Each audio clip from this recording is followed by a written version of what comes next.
जो लोग घर में स्वर्गीय माता पिता की फोटो लगाते हैं वह कान खोलकर सुन ले। दोस्तों, आज हम एक ऐसे विषय पर बात करने जा रहे हैं जिसे बहुत सारे लोग हल्के में ले लेते हैं, लेकिन वास्तव में ये हमारे पूरे जीवन की ऊर्जा, हमारे सुख दुख और यहाँ तक कि हमारी अगली पीढ़ियों तक को प्रभावित करता है। और वह घर में स्वर्गीय माता पिता या स्वर्गीय लोगों की तस्वीर लगाना सही या गलत। दोस्तों, आप सभी ने कई लोगों के घरों में आपने देखा होगा कि जब भी हमारे माता पिता या परिवार का कोई सदस्य इस संसार से विदा हो जाता है तो उनकी तस्वीर हम बड़े आदर के साथ अपने घर की दीवारों पर सजा देते हैं। कोई ड्राइंग रूम में लगा देता है, कोई पूजा घर में, कोई अपने कमरे में, कहीं माला छड़ी होती है, कहीं फूल रखे जाते हैं, कहीं अगरबत्ती जलाई जाती है। लेकिन क्या कभी आपने सोचा है कि इन तस्वीरों को लगाने का भी कोई सही स्थान, सही दिशा और सही तरीका होता है? जरा रुक कर सोचिए, क्या आपने कभी अपने घर की दीवार पर टंगी उस तस्वीर को गौर से देखा है? उन आंखों में झांक कर महसूस किया है कि वे क्या कहना चाह रही हैं? शायद नहीं, क्योंकि हम में से ज्यादातर लोग तो सिर्फ इस सोच के साथ तस्वीर लगा देते हैं कि अरे ये हमारे अपने थे, इन्हें याद करने के लिए तस्वीर टांग दो। लेकिन आध्यात्मिक दृष्टि से देखा जाए तो ये कोई साधारण काम नहीं है। दोस्तों, शास्त्र कहते हैं पितृ देवो भव, यानी पितरों का स्थान देवताओं से भी ऊंचा है। माता पिता और पूर्वज सिर्फ हमारे जन्मदाता ही नहीं बल्कि हमारी पूरी वंश परंपरा की नींव है। जो ऊर्जा हमें मिली है, जो संस्कार हमारे भीतर आए हैं, वह सब हमारे पितरों की ही देन है। इसीलिए जब उनकी तस्वीर को हम घर में रखते हैं तो वह सिर्फ एक यादगार नहीं रहती बल्कि वह हमारे पूरे घर के ऊर्जा चक्र को प्रभावित करने लगती है। तो ऐसे में सवाल ये रहता है कि आखिर मृत माता पिता या मृत लोगों की तस्वीर घर में लगाना चाहिए या नहीं, और अगर लगाना चाहिए तो उनकी तस्वीर कहाँ लगानी चाहिए और कहाँ नहीं। लेकिन उससे आप सभी को बता दें कि पूज्य गुरुदेव की कथा के दौरान किसी ने पूछा कि गुरुजी, हमारा घर बहुत सुंदर है, सब कुछ ठीक है, लेकिन पता नहीं क्यों घर में हर वक्त अजीब सी अशांति का माहौल रहता है। ना जाने क्यों बार बार बीमारियां घर में घुस आती है। पैसा आता है लेकिन टिकता नहीं, नौकरी में तरक्की रुक गई है। तो गुरुजी ने इसका जवाब देते हुए कहा कि क्या आपने अपने घर में किसी स्वर्गीय परिजन की तस्वीर लगाई है?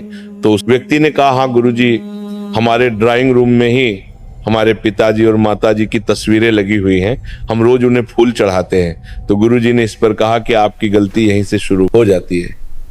अब दोस्तों, आप सोच रहे होंगे कि हमारे मृत माता पिता की तस्वीर लगाना गलती कैसे हो सकती है? तो दोस्तों, जब किसी आत्मा का देहांत होता है तो वह पितृलोक की यात्रा पर जाती है, परंतु हमारी भावनाएं, हमारी यादें और हमारा मोह उन्हें बार बार खींचकर इस लोक में बुलाता है। और अगर हमने घर के गलत स्थान पर उनकी तस्वीर लगा दी तो वह ऊर्जा हमारे घर की सकारात्मक लहरों को रोकने लगती है। कारण है कि घर में बेचैनी, रोग और मानसिक तनाव बढ़ता है। तो सबसे पहले तो हम ये जान लेते हैं कि आखिर क्या मृत माता पिता या मृत लोगों की तस्वीर घर पर लगाना सही है या गलत? तो दोस्तों, सबसे बड़ा सवाल यही है कि क्या मृत माता पिता या स्वर्गीय परिजनों की तस्वीर घर में लगानी चाहिए या नहीं? तो इसका सीधा जवाब है हाँ, तस्वीर लगाई जा सकती है, क्योंकि हमारे प्रेम और श्रद्धा का प्रतीक है। तो आप बिना किसी संकोच के अपने मृत माता पिता की तस्वीर घर पर लगा सकते हैं, लेकिन तस्वीर लगाने मात्र से आपके पितृ आपसे प्रसन्न नहीं थी। इसीलिए आगे हम जानेंगे कि तस्वीर घर में किस स्थान पर लगानी चाहिए और किन स्थान पर नहीं लगानी चाहिए, और साथ ही तस्वीर लगाने की सही दिशा क्या है और क्या प्रतिदिन हमें अपने पितरों की पूजा करनी चाहिए, इन सभी के बारे में जानेंगे। तो दोस्तों, सबसे पहले जान लेते हैं कि मृत लोगों की तस्वीर घर में किस दिशा में होनी चाहिए। देखिए दोस्तों, वास्तु, शास्त्र और धर्म ग्रंथ दोनों ही हमें बताते हैं कि पितरों की तस्वीर को हमेशा सही दिशा और सही स्थान पर लगाना चाहिए। लेकिन कुछ लोग जानकारी के अभाव में गलतियां कर बैठते और यही से घर में परेशानियां आना शुरू हो जाती है। तो ध्यान रखिए कि पितरों की तस्वीर जब भी घर में लगाएं या पहले से ही लगी है तो उनका मुख हमेशा ही दक्षिण दिशा में करके लगाएं, क्योंकि दक्षिण दिशा को यम दिशा कहा गया है। यही वह दिशा है जहां से आत्मा पितृलोक की ओर जाती है। जब आप पितरों की तस्वीर को दक्षिण दिशा में रखते हैं तो वहां आत्मा को सम्मान भी मिलता है और उनकी ऊर्जा भी सही ढंग से प्रवाहित होती है। इससे घर में शांति बनी रहती है और पितरों का आशीर्वाद भी प्राप्त होता है। लेकिन समस्या यह है कि बहुत से लोग तस्वीरें कहीं भी टांग देते हैं, पूजा घर में, बेडरूम में, रसोई के पास, यहां तक कि बच्चों के कमरे में भी, और फिर अनजाने में घर की ऊर्जा को असंतुलित कर देते हैं। अब आप सोचिए, अगर कोई व्यक्ति घर के पूजा घर में पितरों की तस्वीर लगा देता है तो इसका क्या असर होगा। पूजा घर देवताओं का स्थान है। देवताओं और पितरों की ऊर्जा अलग अलग होती है। जब दोनों को एक साथ रखते हैं तो ऊर्जा का टकराव होने लगता है। देवताओं की पूजा में जो दिव्यता और सात्विकता होनी चाहिए वह बाधित हो जाती है। इसीलिए शास्त्रों में साफ कहा गया है कि पितरों की तस्वीर कभी भी मंदिर या पूजा घर में ना लगाएं।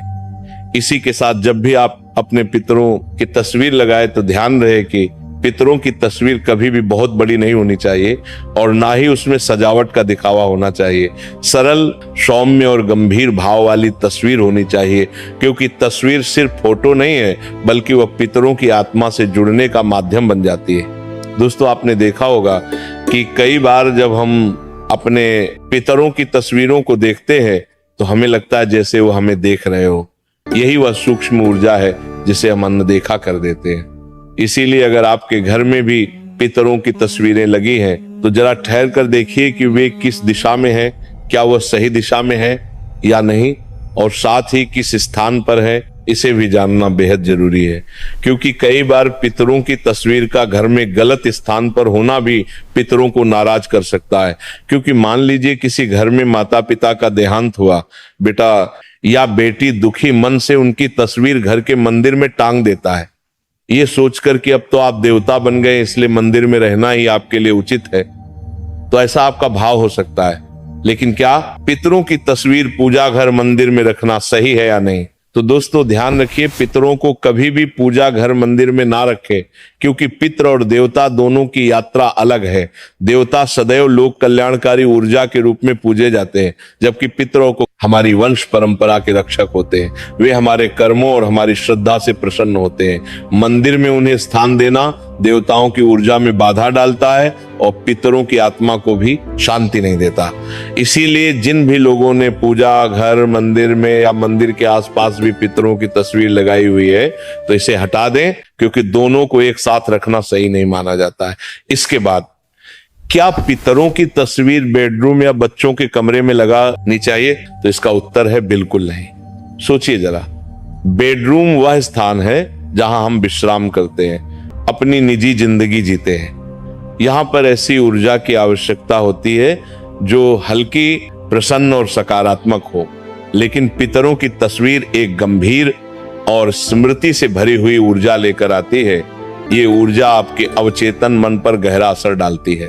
अक्सर ऐसे घरों में लोग बेचैन रहते हैं, नींद पूरी नहीं होती और बार बार अनजाने सपने आते रहते हैं। इसी के साथ बच्चों के कमरे में तो यह और भी गलत है।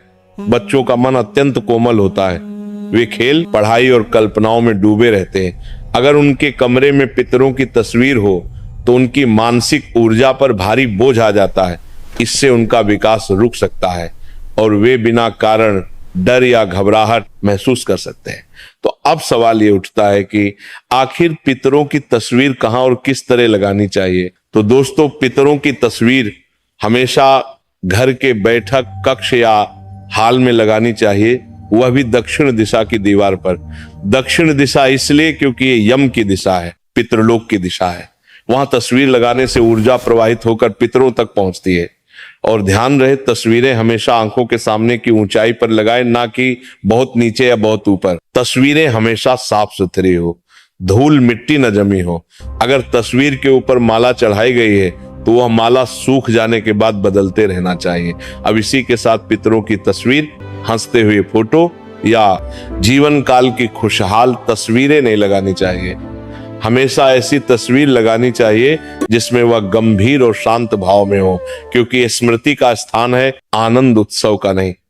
अब दोस्तों कई घरों में पितरों की तस्वीरें ठीक तरह से ना रख पाने के कारण वहां हमेशा झगड़ा, विवाद और अनजानी बीमारियां बनी रहती हैं। लोग कहते हैं कि नजर लग गई है या कि सी ने टोना कर दिया है, लेकिन इसका असल कारण कुछ और ही होता है जिसे हम समझ ही नहीं पाते। अब जरा सोचिए कि आप रोज अपने माता पिता से मिलने के लिए जाते हैं और उन्हें गलत जगह बैठा देते, कभी रसोई में, कभी पूजा घर में, कभी शयन कक्ष में। क्या ये उचित है? नहीं। ठीक उसी तरह जब आप पितरों की तस्वीर को गलत दिशा में रखते हैं तो उनकी आत्मा भी असहज हो जाती है, उनकी आत्मा को शांति नहीं मिल पाती है। इसी कारण से घर में परेशानियां बढ़ने लगती हैं। दोस्तों, पितरों का सम्मान करने का असली तरीका यही है कि उनकी तस्वीर सही दिशा और सही भाव से लगाई जाए। अब दोस्तों कई लोग गलती यही करते हैं और सोचते हैं कि हमने तो तस्वीर लगा दी, अब हमारा काम पूरा हो गया। लेकिन दोस्तों, केवल तस्वीर लगाने से काम पूरा नहीं होता। पितरों की तस्वीर हमारे घर की स्मृति और आशीर्वाद का केंद्र होती है। अगर उसका ध्यान न रखा जाए तो नकारात्मक ऊर्जा घर में फैल सकती है। इसीलिए सबसे पहले तो ध्यान रखें कि यदि पितरों की तस्वीर पर धूल नहीं जमनी चाहिए। कई लोग सालों साल तक पितरों की तस्वीरें टांग देते हैं और उनकी तरफ ध्यान ही नहीं देते। तस्वीर पर धूल जम जाती है, मकड़ी के जाले बन जाते हैं और कभी कभी तस्वीर का कांच भी धुंधला पड़ जाता है। तो क्या यही पितरों का सम्मान है? तो इसका जवाब है नहीं, क्योंकि ये तो ऐसा हुआ जैसे आपने अपने पितरों को अंधेरे कमरे में बंद कर दिया हो। इसीलिए याद रखिए, सप्ताह में कम से कम एक बार तस्वीर को साफ करना जरूरी है। कांच और फ्रेम को पोंछें और अगर माला चछाई है तो सूखने के बाद नई माला बदलें। जब तस्वीरें साफ सुथरी और चमकदार होंगी तभी उनमें से सकारात्मक ऊर्जा निकलेगी। इसी के साथ कई लोगों का सवाल रहता है कि क्या पितरों की पूजा प्रतिदिन करना चाहिए या नहीं? तो इसका जवाब है, यदि आपके पास समय है तो आप प्रतिदिन केवल पितरों के सामने लंबी बाती का दीपक या मंत्र अगरबत्ती लगा करके उनसे प्रार्थना कर लीजिए कि हे पितृ देवता, आप जहां कहीं भी हो प्रसन्न रहे और हम पर कृपा करें। अगर प्रतिदिन पूजा नहीं कर सकते हैं तो मात्र अमावस्या पर आप उन्हें माला या धूप दीप लगा करके उनका आशीर्वाद प्राप्त कर सकते हैं। इसी के साथ घर में मृत लोगों की तस्वीरें कितनी संख्या में रखना चाहिए? तो दोस्तों, कई घरों में ऐसा देखा गया है कि पूरी दीवार पर पितरों की तस्वीरें लगी होती हैं, दादा, परदादा, ताऊ, चाचा सभी की। लेकिन दोस्तों, ये तरीका सही नहीं है। इतनी सारी तस्वीरें एक साथ लगाने से घर का वातावरण बिगड़ने लगता है। हर तस्वीर एक ऊर्जा लाती है और जब बहुत सारी ऊर्जाएं एक जगह इकट्ठी हो जाती हैं तो घर में नकारात्मकता का असर बढ़ने लगता है। इसलिए जरूरी है कि तस्वीरें सीमित हों, केवल माता पिता या दादा दादी तक। इससे ऊर्जा संतुलित रहती है और घर का वातावरण भी हल्का बना रहता है। इसी के साथ एक और बात जो अक्सर लोग नजरअंदाज कर देते हैं, टूटी या धुंधली तस्वीरें। अगर तस्वीर का कांच टूट जाए, फ्रेम खराब हो जाए या फोटो धुंधली हो जाए तो उसे तुरंत बदल देना चाहिए, क्योंकि टूटी हुई तस्वीर अशुभ मानी जाती है। ये पितरों की आत्मा को भी बेचैन कर देती है और घर में कलह, अशांति और आर्थिक रुकावट लाती है। अब दोस्तों, अंत में ध्यान रखें कि ये तस्वीर केवल एक कागज का टुकड़ा नहीं होती, उसमें हमारे पितरों की यादें, उनकी ऊर्जा और उनके आशीर्वाद छिपे होते हैं। जब हम श्रद्धा से उनकी तस्वीर को देखते हैं तो ये हमें एहसास दिलाती है कि हम अकेले नहीं हैं। हमारे पूर्वज जिनके बलिदानों से आज हमारा जीवन संभव हुआ है, वे कहीं ना कहीं हमारे साथ हैं। लेकिन अगर हम सिर्फ दिखावे के लिए तस्वीर लगाते हैं और उसमें श्रद्धा का भाव नहीं रखते तो उसका कोई लाभ नहीं होता। याद रखिए, तस्वीर तभी शोभा देता है होती जब उसमें प्रेम और आदर का भाव हो। इसीलिए दोस्तों, रोज सुबह जब आप अपने पितरों की तस्वीर को देखें तो मुस्कुराकर उन्हें प्रणाम करें। उनसे कहें, आपने हमें जन्म दिया, संस्कार दिए, इस घर की नींव रखी, हम आपके आभारी हैं, हमें आशीर्वाद दीजिए कि हम सही रास्ते पर चल सके। ये शब्द केवल शब्द नहीं होते, ये आपके मन से निकली तरंगे होती हैं जो ब्रह्मांड तक पहुंचती हैं और आपके पितर आपके जीवन में सुख शांति भर देते हैं। और अगर पितर प्रसन्न हो तो घर में सब कुछ मंगलमय होता है, संतान की उन्नति होती है, परिवार में प्रेम बना रहता है, व्यापार और नौकरी में तरक्की मिलती है, घर में स्वास्थ्य और समृद्धि रहती है। लेकिन अगर तस्वीर गलत दिशा में हो, गंदी हो या श्रद्धा का भाव ना हो तो पितर अप्रसन्न हो जाते हैं और घर में पितृदोष जैसी स्थितियां उत्पन्न हो जाती हैं।